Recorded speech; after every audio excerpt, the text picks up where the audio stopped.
Pretty much once I'm outside, journeying, either hiking or biking or kayaking or just strolling around, that's me, pretty happy. So I'm a guide with Wilderness Ireland.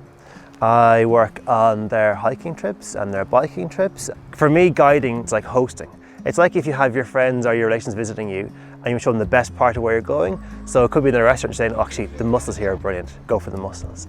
It might be that there's a map that shows you how to get from A to B, but as a guide, I think one of my roles is to make sure you see the bits in between that maybe aren't on the direct route, so kind of off the beaten track, the hidden gems maybe, I guess.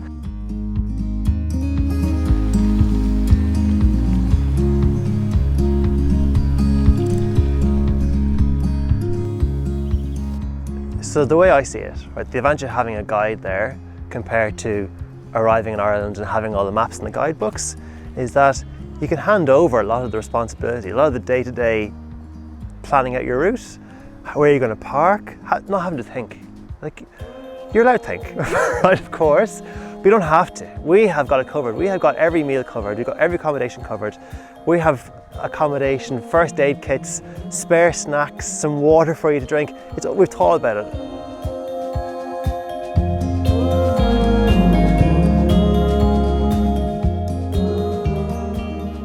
So today we're here at Ballynahinch Castle in Connemara.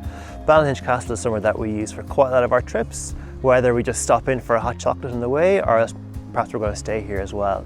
So one of the things we're going to do today is catch up with Carol, who works here at Ballynahinch Castle. And we've been here a lot with lots of clients, so it's just nice to catch up and say thanks.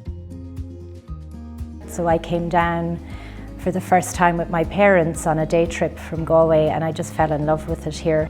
What makes it so special is its location and its people. All guests check in, be they here to do an adventure holiday and they're going out cycling and hiking during the day. We also encourage them to just get out onto the grounds themselves in Connemara, just being surrounded by the lakes, the river, the mountain in the backdrop and the forestry as well.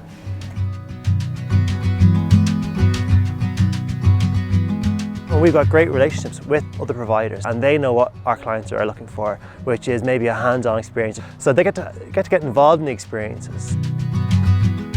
So we've come down to Ballynakill in Connemara and we're visiting David at DK Oysters. So these are the Connemara oysters and we get to enjoy them in a lot of restaurants and hotels we stay at. But also we bring some clients down who get to meet David and get a hands-on experience of going to see how he farms his oysters. An oyster takes its flavour from the bay it's grown in, and each bay have different influences, a little bit like a wine and a grape, and the grape gets its flavour, I suppose, from the soil.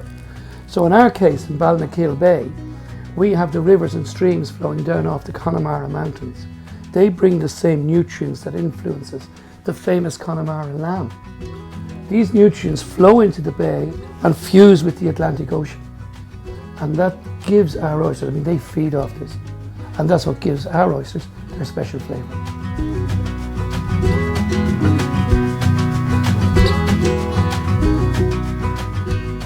I think my favourite part of being a guide is if we're not hiking, okay, and we've got to the top of a climb and we're standing and the weather is delivered and we've got this amazing view. And individually I think most people will feel a sense of euphoria at achieving climbing a hill, okay?